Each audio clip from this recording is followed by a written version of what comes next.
Okay,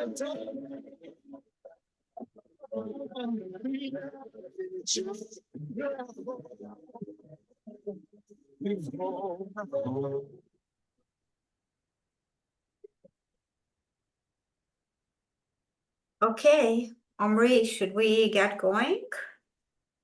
Yes, we should. Okay, well, welcome everybody to our first ever virtual Hebrew curriculum night. We're really happy that you are here with us tonight. We know that it's hopefully post dinner and before or after kids good like nighttime. So we're grateful for the time that you're giving us.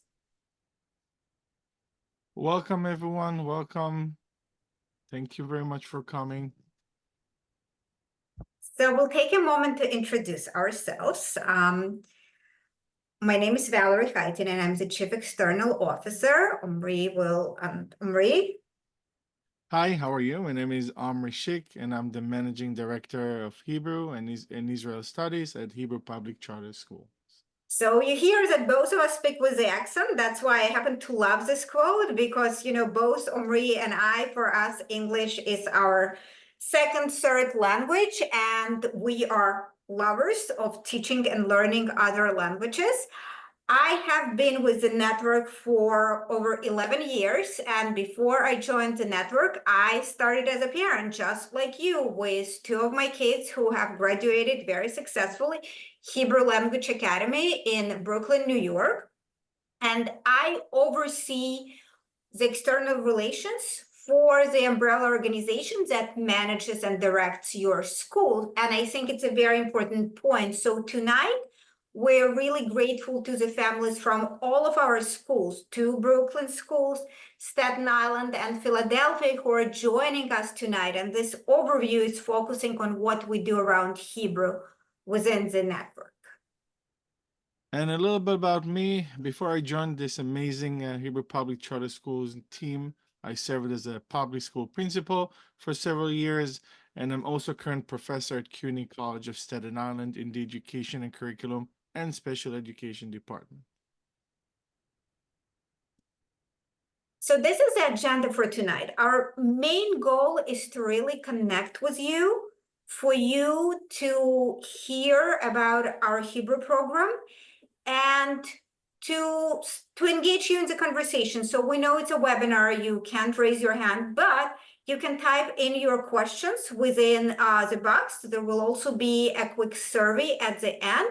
And we'll spend time on questions and answers. Would love to answer any and all questions. So please type your questions, and when we're finished, we will get to them. So we're going to be connecting with you. We'll talk about our educational approach to teaching Hebrew, and we'll be touching on our curriculum and student objectives. Again, I would like to stress that it's more broad strokes, which are relevant to all of the schools in the network, and there is much more information that hopefully is already coming your way and will be coming more from the school where your child is at.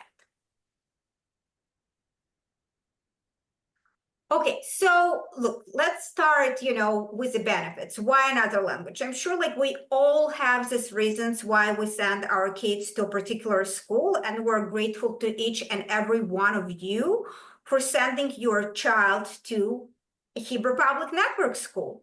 We also know that world language education can be exciting and scary, especially if you do not speak the language that your child is learning. You have questions like, what exactly is this language? How does it support my child's education? What can I do to help them? Well, let's take a step back and just some cool factors about the benefits of multilingual education.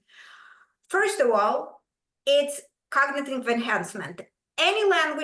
Any additional language that a child learns opens up their brain functions, enhances their memory, improves their problem solving. It's cultural awareness. We live in a very difficult time in, unfortunately, very divided world. And we know that language unites. When people, so I come, you may know, hear from my accent, I come from the former Soviet Union. My first language is Russian. I'm not Russian. I was born in Ukraine and I'm Jewish, and I have a pretty complicated identity, as so many people who come from that region. Yet, because I know Russian, I can connect with people who are extremely different from me, because the former republics of Soviet Union, they're as different as Russia is from China, but there is a language that unites us. So for our students, when they speak Hebrew, it can unite them with other people from Israel and other places that knows the language. And guess what? Even if it's not Hebrew, it still unites them with others, because they have a better sensitivity and empathy and awareness for people who are speaking different languages. That's part of our Olam values. That's part of what we want our kids to be as they grow up being global citizens. Career opportunities, more languages you know, more opportunities there are. Israel is a startup nation. And communication skills, okay? Once you communicate in a different language, it boosts your self-esteem. It opens, you are more aware of how people understand you, what to say that people will understand you. And again, it's something that's very much needed in our world today. Academic achievement. Studies show that learning an additional language actually helps kids do better academically. Now, you may be worried, and maybe hopefully I'm jumping to one of the questions that you would ask. My God, my child just came to your school. My child barely speaks English because I speak, you fill in the blanks, language at home with my child. And now you're throwing yet another language of my child. Is it going to be sustainable for my child to learn all of those languages? Guess what? It will be. More than that, what all of the research shows, and what our own observations in the schools show, is that Hebrew is leveling the playing field. Kids who come in and don't know English pick up English faster and are way more confident in Hebrew class with their peers, because nobody speaks Hebrew, so they feel much comfortable with their American-born friend with whom they're communicating in Hebrew class in a new language. Travel and exploration, right? Like once you know another language, and we teach Hebrew as part of the Hebrew-speaking culture, kids develop curiosity. They want to see new places. They want to travel. So we are igniting that curiosity that helps them become global citizens that we want them to be. Personal growth, right? It's a challenge. Learning language is super hard. It's not that logical. Grammar rules are complicated. And once you master it, let me tell you, that's an accomplishment. Connections, right? Like you connect with all of these different people. You have peers in Israel whom you would never meet otherwise. And it just makes kids' life much more exciting. And again, it all comes back to global citizens. There are many traits of global citizens, but one important one is actually knowing another language. So that's what we want your child to achieve. Okay, we're gonna give you a very short taste of a success story. So when we talk to our teachers, especially, acquiring a language does not happen overnight. It takes time. And we always talk to our staff about planting the seed that will grow into something beautiful many years from now. So we'll give you a 1 minute of a look into our alumni. Her name is Brenda Naibicha, who is now in college. And there she is talking about her experience in our school.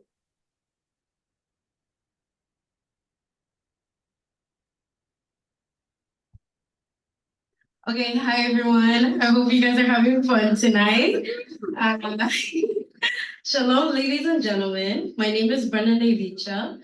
I'm a graduate of Agamemnon Classical Academy in Minneapolis, Minnesota.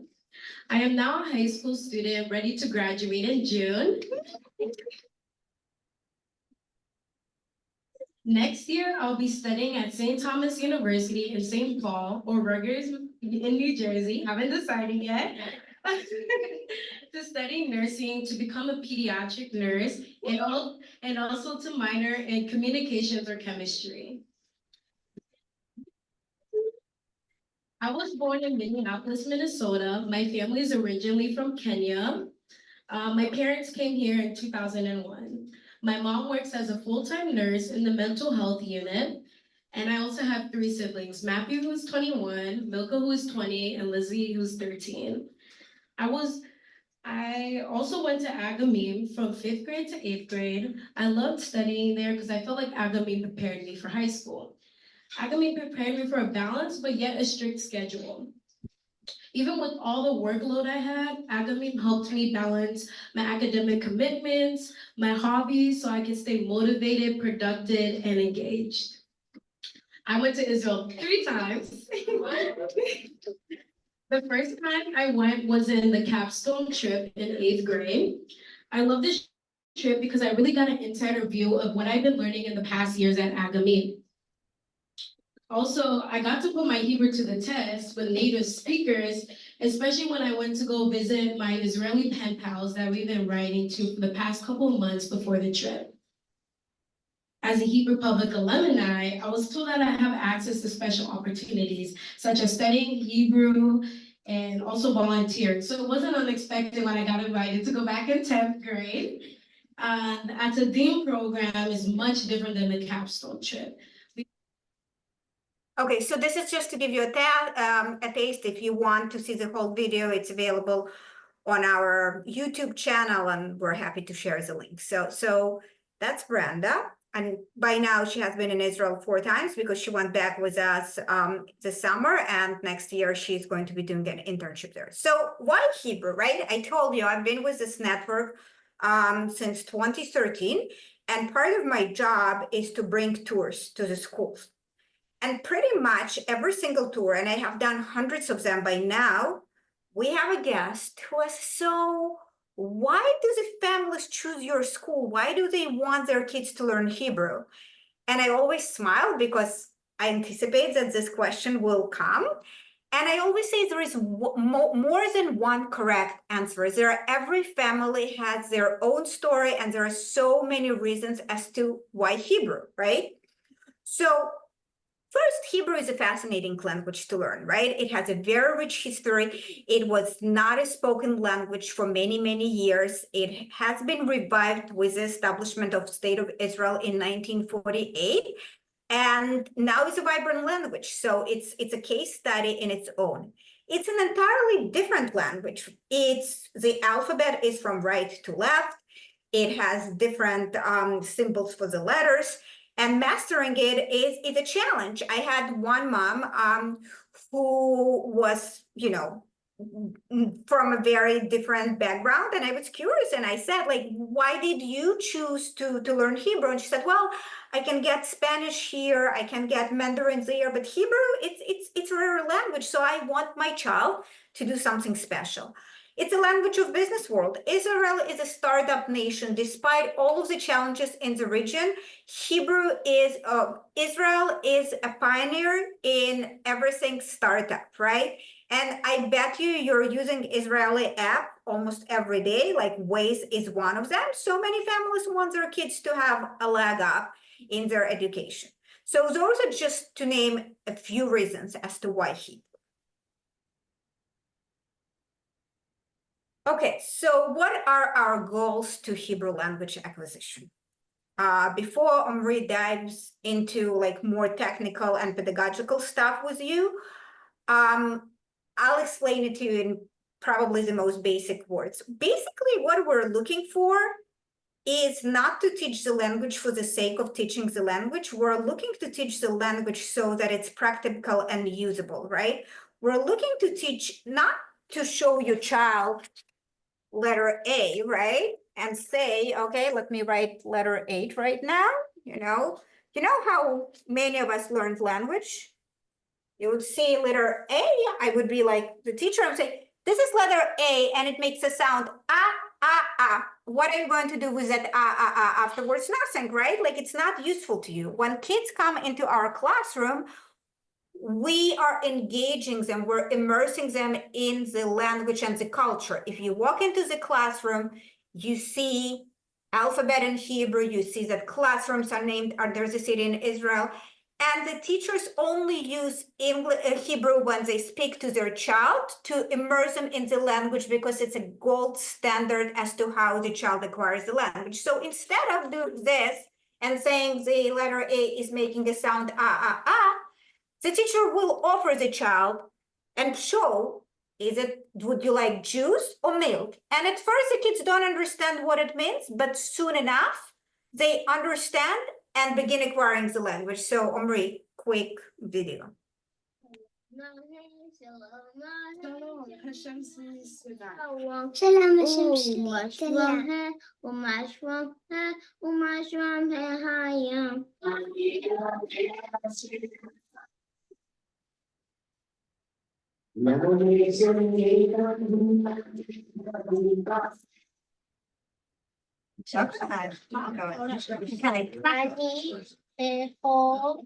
אני אוהב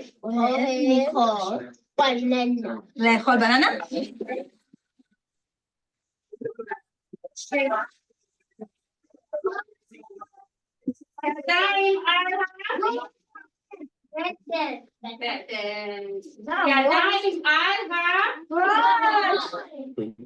שמי קריסטיאן לפונטן, והגעתי ל-HLA בכיתה א'.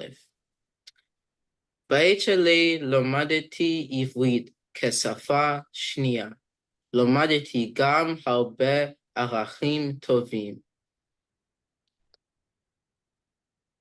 Okay, so that's just a taste of what's happening in our classrooms. You see, like, language is part of it. So now Omri is going to take over and we'll go more into technical details and give you a taste of our curriculum and approach.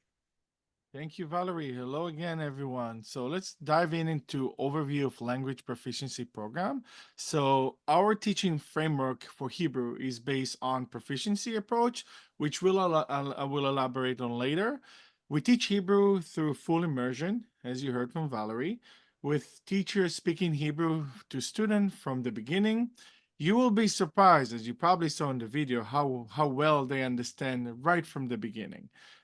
If you step into kindergarten, for example, Hebrew class, you see them talking to each other in Hebrew and identifying common Hebrew words. If you step into 5th grade Hebrew classroom, you will hear the student having a full conversation in Hebrew and use full sentences. Language proficiency is based on level and how well student can use the language. We understand that students come from different levels and capability, so differentiation is important, particularly when teaching Hebrew as a second language.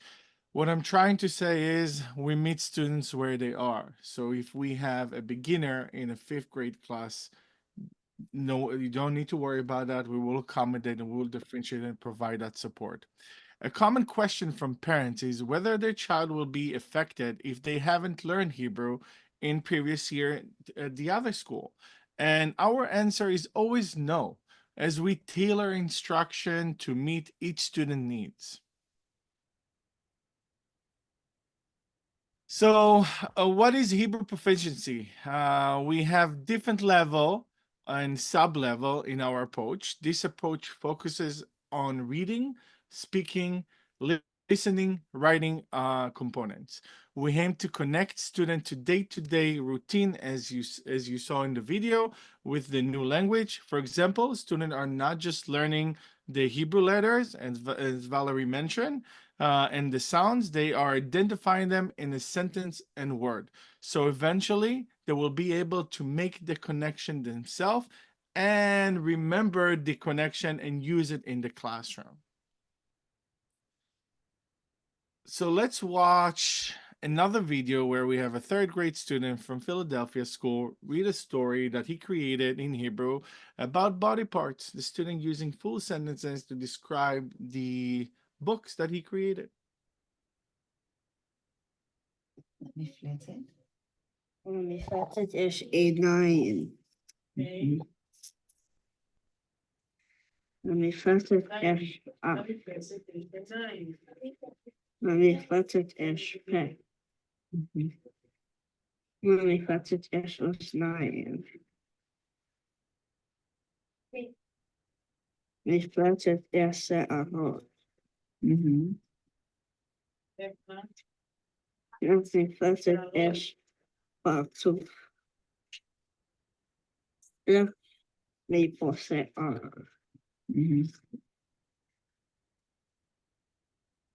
Tipo, postname.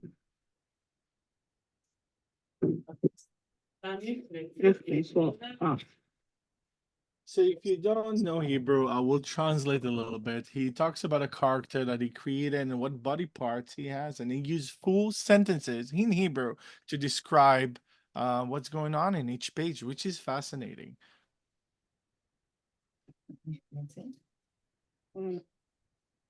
So, what is a language proficiency? The approach is about what student can do with the language. Can they be understood even their grammar isn't perfect? It's not about passing tests or getting the right answer, but let's say it, don't get me wrong, we will assess the student, but we will assess them to our needs because we needs to know where they're at so we can best support and accommodate your child. So they can learn best and they can their starting point may be different than their classmate. Here we have created a path for language proficiency, sort of to illustrate the framework proficiency approach. To provide a better understanding of the process, we can share it with you as well if you would like.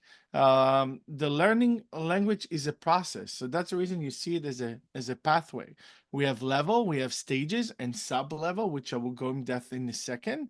Our goal is to keep our student forward moving the path. So as I said, which is the individualized per student, not per grade. They can be in the beginning of the path, 5th grade, 6th grade, or kindergarten. No matter where they are in the path, they will provide the support and the instruction they need in order for them to go on the path for the next phase. As you can see, you have a quick example what the student can do next to each stage. For example, novice law, I use words, right? And novice mid, I use words and phrases.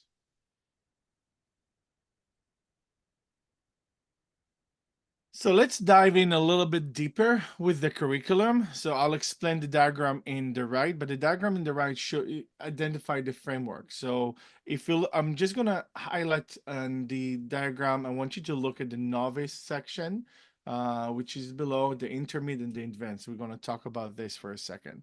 Our curriculum is built on level and stages. We have novice stage, which is the beginning stage. Then we have the intermediate stage in the light blue, where the students start to use basic sentences and make basic connection within the language, and eventually, that's the direction, right, where we want to go. We have the advanced stage, where there is more fluency. Student can speak in paragraph and share ideas.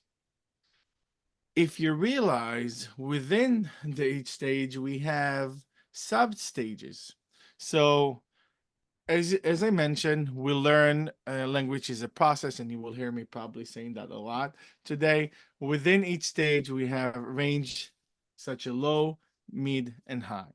It is important for us to see where is your child and his development within the stage, where they at. So, for example, students who started learning Hebrew with no prior history will most likely be at the novice, right? Because it's the beginning. But which section in the novice is going to be novice low? So we will call it novice low level.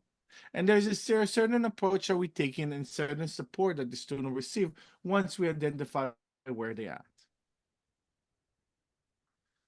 To give a better understanding, this is just an example. So yes, language is more complex than just where they falling, but just to illustrate where the focus in overall elementary, middle school, and high. So we kind of break it down for you, so to give you better understanding. So in the early grades, we focus on the foundational vocabulary and basic sentence structure. In the middle school level, there is a shift towards reading, more reading, I should say, and more experience with writing skills. And eventually, in the upper grade, the focus is more complex conversation, reading, and writing. And that example pertains to someone who start from the beginning, meaning elementary, moving to middle and on. If that's not your child, if that's not the case, don't worry about it, because as I said, it's a path, right? We will meet your child where they're at, and we're gonna together close the gap. So Hebrew has developed through history, as we know. This is one of the most ancient language. So it's important to create connection from historical point of view and cultural perspective, so students can better understand and relate to the roots and the language. We also use Hebrew as a bridge between culture and Israel. Israel is multicultural with diverse background, and it's fascinating to see the development of Hebrew as a language in Israel. Okay, and as I mentioned, right, like it's all language studies are immersed in culture. They cannot be separated. And what we do, which sets us apart from so many other schools and programs, is all of the cultural opportunities that our students get. So first, like Hebrew in the classrooms. We have speakers, we have performances, we have workshops, we have events centered on Hebrew and Israeli culture. Your children will be soon learning about New Year and new beginnings and how people all over the world celebrate the New Year. We have the capstone trip to Israel that when hopefully it will soon be peaceful there. We are bringing an annual 8th grade trip to Israel, which is heavily subsidized by philanthropic scholarships. So your child has an opportunity to travel internationally with peers from our network schools in New Jersey, California, Minneapolis, to Israel on an unforgettable trip before they leave the school. And let me tell you, the kids who have been with us since kindergarten, they really look forward to those trips, and it really is the culmination of learning the language. And we get so many compliments wherever we go when they see kids who speak an amazing Hebrew with an Israeli accent, by the way, because they are learning from native speakers. And the journey with Hebrew and culture does not stop when the kids leave us in 8th grade. We have a very robust alumni program, which we're very proud of, given that we're only going through 8th grade. So in high school, our students are able to go back to Israel on a leadership experience where they can volunteer, get high school volunteering credit, something awesome to put on their college applications, and an experience of their lifetime exploring Israel in the summer. And this past summer, we have launched a partnership with the Tel Aviv University, which is one of the most prestigious academic institutions in Israel, where again, we provide scholarships for our children to study in Tel Aviv University, whether they choose a summer program or a full year semester. So they're prepared. They not only speak the language, they also understand the culture, and we're trying to do the best we can to provide them those opportunities. I'm just saying, it's amazing, the trips and the experience that they're sharing, right, Val? You can see that. Absolutely. You can go on our website and there are more descriptions there as well. So community support is essential for learning. We all know that, right? Especially when learning a new language. So we ask you, and we know you all busy, so if you can, to be as involved as possible in the events we have throughout this year. Of course, we will notify you. Our amazing Hebrew team will send newsletter with vocabulary so student can practice at home with you, and of course, family can join. We invite you to participate in this wonderful experience and bring Hebrew into your home. We can practice together later if you want to. We encourage you to ask questions, to be part of the classroom environment, and communicate constantly with your child Hebrew teacher. One of our goals is to strengthen the connection between the classroom and home, as we know it's important for their child development. So what you should expect. Teacher will share progress with you frequently. And again, that's information coming from the school, how frequent, but they will share the progress with you that you are informed about your child Hebrew language development. We will have newsletter and meeting for you to join and receive support. Some will be school-based and some will be network-based meetings. We're working on potential workshop and welcome your suggestion as part of our community member for any support you would like from us. So please remember, if you don't have to do it today, you can do it later. But if there's something that you think it's essential for our community or you would like to share in the workshop, please put in a survey, email us. We would love to hear your thoughts. And of course, we will have events throughout this year that we will share with all of you. Okay, so we're getting towards the end, but it's not the end. I feel like it's going to be the most interesting section. We hope so, because we want you to ask us questions. Now, the QR code's there. If you scan it on your phone, it's a very short survey so that we can plan our future conversations with you better. And right now, I want to open up for questions. I think, Omri, okay, I'm a little bit technologically challenged. I think that we can unmute people and they can ask their question. We can try that, and then definitely type in your questions in the chat. So let me try Janae. She had Janae Evans. She has her hand up. So I will press on allow talk and see if she can talk. Janae, can you say something? Yes, I can hear you. Perfect, fantastic. Why don't you ask your question? Hi, good evening. My question is for my child who's a novice, exactly how would they be teaching her? Are they gonna say it in English and then say it in Hebrew, or are they gonna be teaching her on videos the whole day? Or are they playing videos and tell her to watch the video and learn through the video, or are they breaking it up like, all right, this is cat, this is how you say it in Hebrew and stuff like that? So that's a great question. As in every classroom, we have multi levels, right? Right. I strongly believe that no, we should not play videos and let your child struggle on their own. Support has to be structured and given to your child. Now, doesn't mean that video is not necessarily, you can learn from that, but that will be proper developed to the group of novice, and then so to reduce the gap and giving that support. It's something that we're working with all our teams, all our teacher. We initiated a new curriculum this year with goals and intervention. So it's exciting news. But yes, your child will get the support needed in order to be successful. Okay, because I was under an impression that they play videos and she has to watch the videos, but she's saying that it's hard for her to grasp it because she doesn't understand it because she's watching just videos, and she Which needs makes them sense. to break it right. She wants them to like break it down in English and then Hebrew, but she's saying that she's just watching videos and she doesn't really get it. So that's something that I probably will ask you to share with me later on, so I Okay. can look. But no, the instruction from Valerie and myself has to be all inclusive and make sure that we going towards inquiry based, meaning we asking question. It's teacher lead or student lead environment. Is not just playing a video. Okay, thank you very much. Thank you, Janae. Okay, Zach, I see you raise your hand. I'm going to read the question from the chat first, and then I'll come to you. So Tina is asking, I would like to support my child with practicing at home. I'm concerned I will mispronounce the words and teach her incorrectly. Can teachers send forms home to help with that? Omri, why don't you answer that? And I know we're Yes. using Google Voice and recording, so why don't you elaborate? Thank you, Tina. It's So great. first of all, don't worry if you didn't make any mistakes.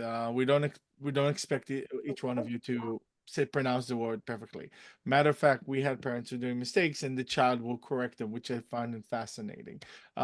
We working on a one pager communication that you can also hear the words, the phrase. So if you would like, and it's going to be with QR code. That's something that we working with all the school, and we will share that to make it easier for you. But I would say try your best. Don't worry about mistakes because we're practicing, and we usually when we're introducing new vocabulary, it's not just one lesson we drop it.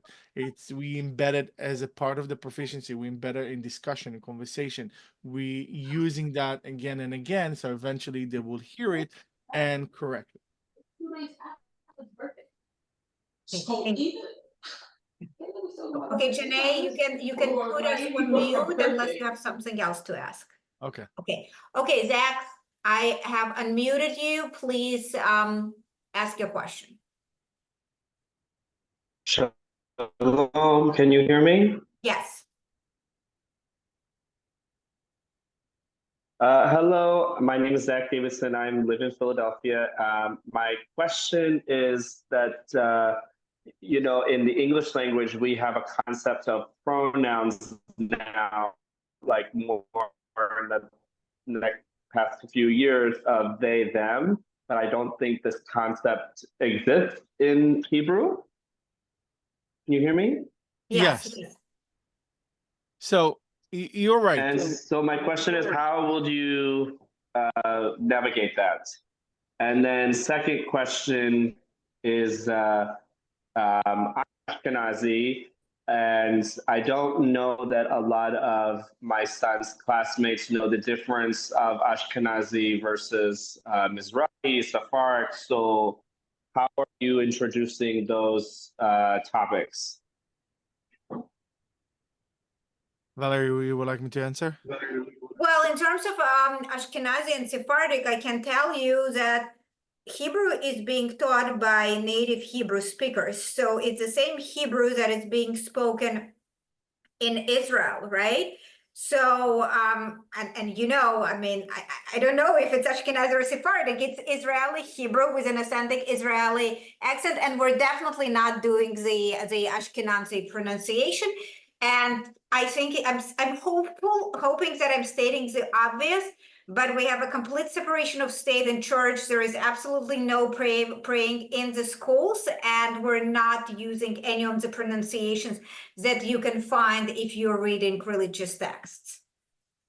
So in terms of pronouns, Hebrew does have pronouns, he, she, right? So we are using them, and if we know that a child, a student has a certain preference, we certainly respect that preference. Do you have anything to add, Omri? Just to elaborate, in Hebrew language, we have feminine word and masculine words, similar to Spanish.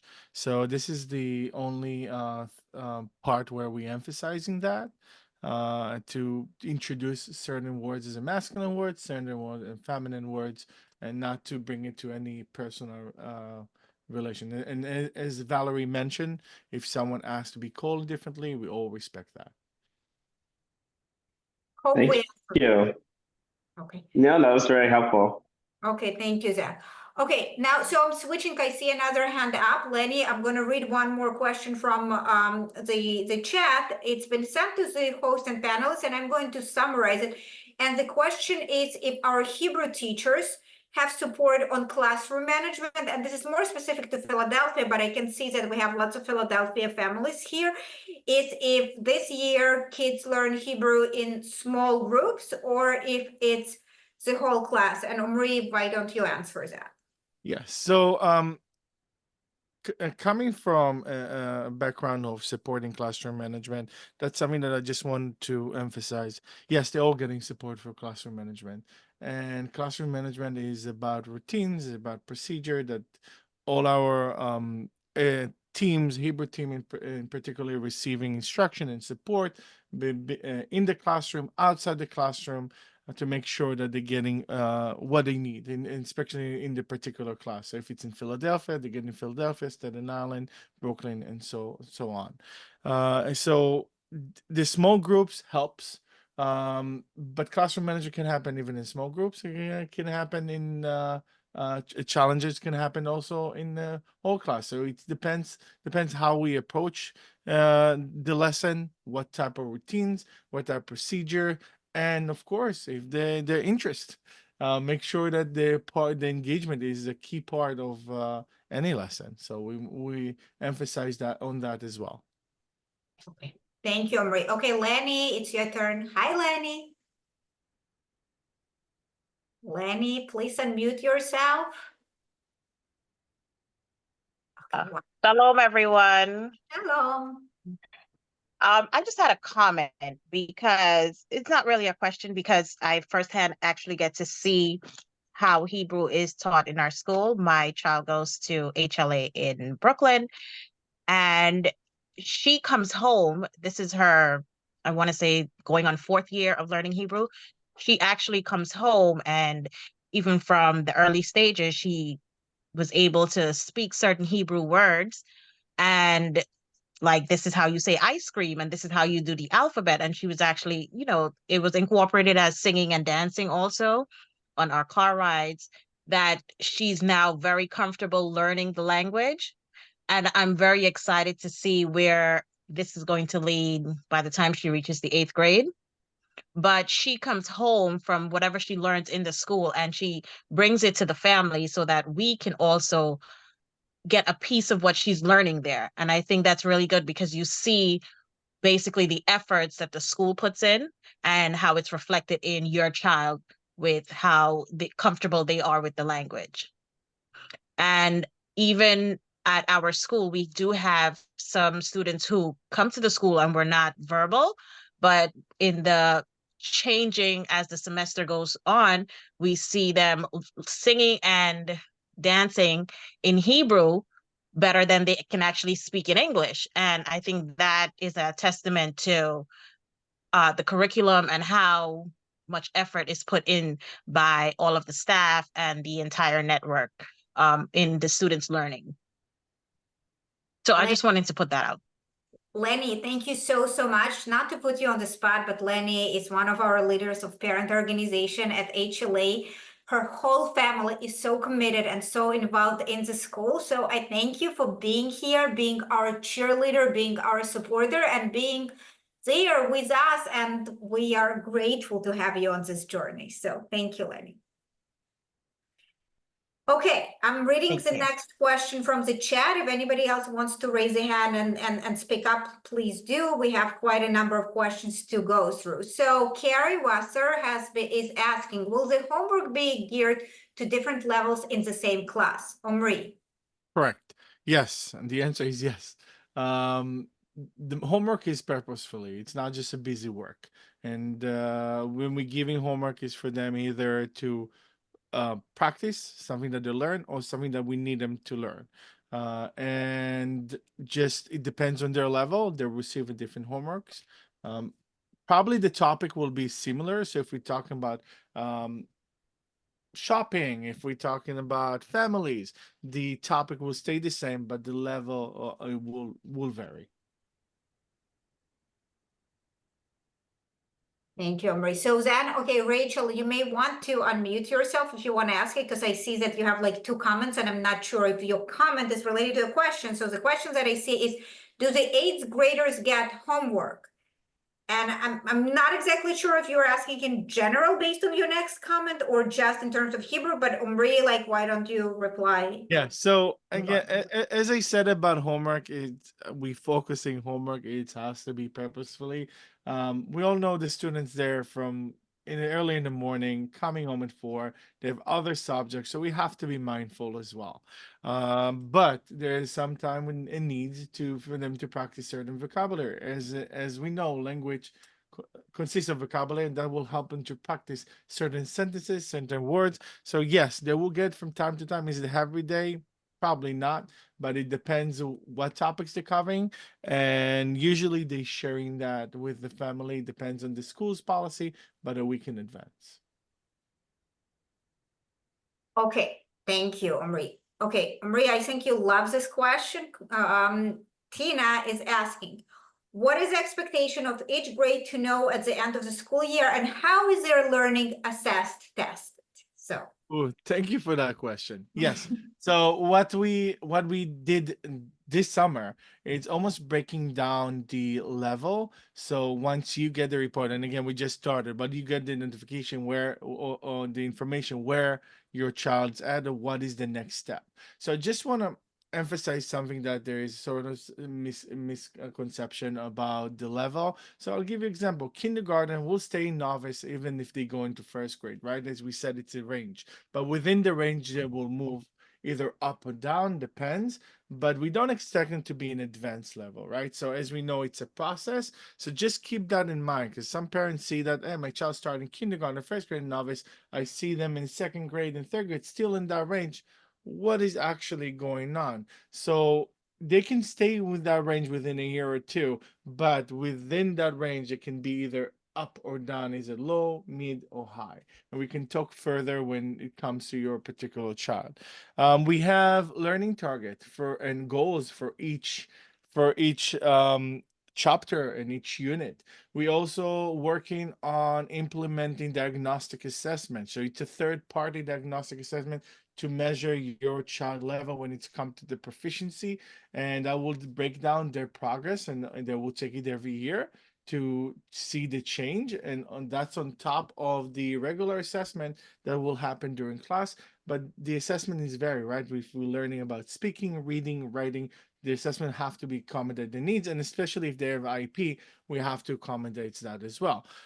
Usually it goes from 1 to 4. It's not goes from 0 to 100. In the higher grades, I want to say in HLA, from 6th grade and up, they're using numbers, but they will share all that with the families as well. But right now, when we assessing is 1 to 4 to measure the progress. All that information will be shared with the families as well. What 1 means, what 2 means, and so on. So you will have the clear picture on where's your child at.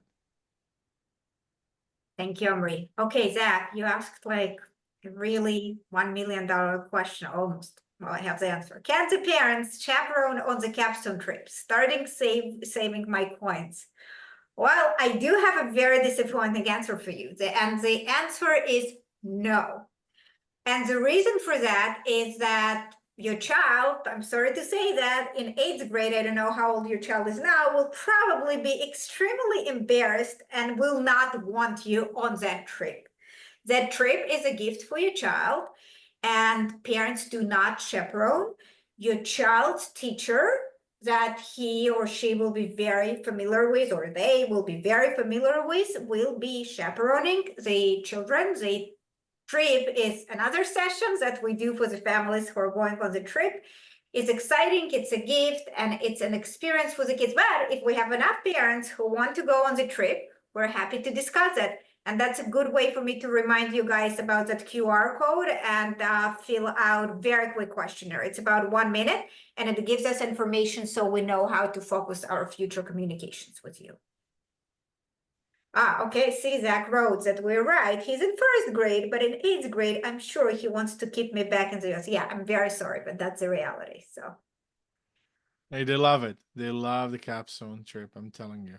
It's the experience of a lifetime, but it's another session. So, okay, we're almost at an hour. We do have 10 more minutes, and I'm love to things to be on time, but we still have 10 minutes. So if you have other questions, please unmute yourself or type it. And if not, we'll be free a little bit early.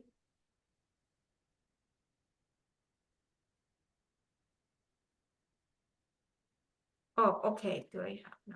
So Yes, some people raise their hand. You have to unmute them. I think that they are the ones that we addressed already. Okay. Are you sure? Yeah. Yeah, because it's not. Oh no, I see. Oh, I see new ones. Sorry. Okay, Rashina. Rashina, I just unmuted you, so please unmute yourself. Okay, I'm here. Can you hear me? Yes. Okay, hi. I'm Rashina. I have two, they're in the 2nd grade. Wow, they're in the 2nd grade. So it's Alan Ardell Graham.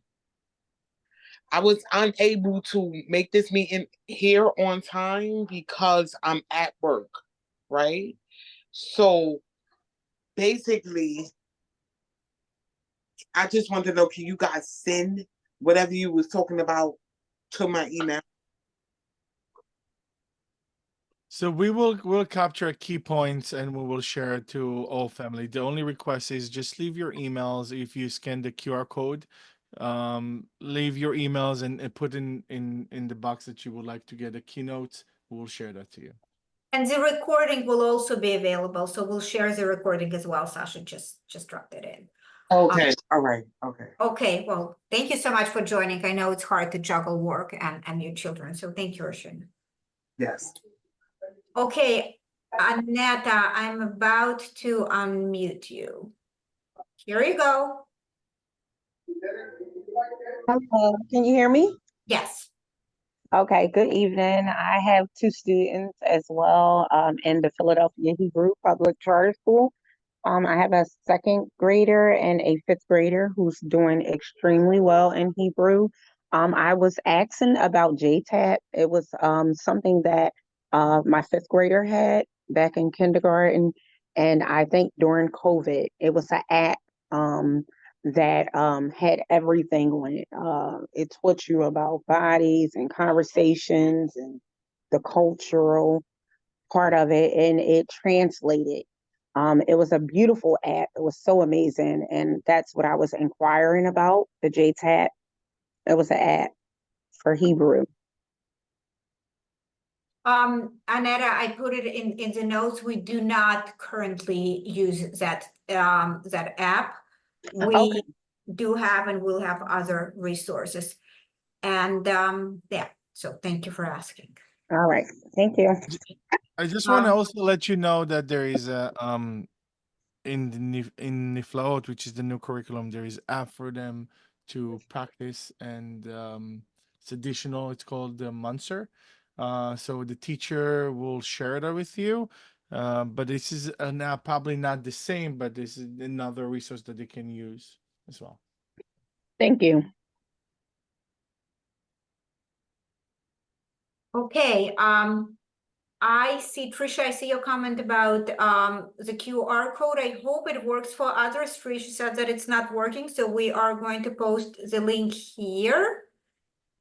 And let's see, is there any other questions or? Okay. Okay, so If you guys don't have any other questions, we are really, really grateful for your time. We know it's late and we appreciate you being here. We look forward to communicating again. If you will come up with a question, Omri and I will hang around here until 8:30 sharp. So please feel free to let us know. And thank you for all of the thank yous that people are posting into hosts and panelists. So we're grateful to you. It's all about you and supporting you. So Laila Tov, good night. Laila Tov, thank you very much.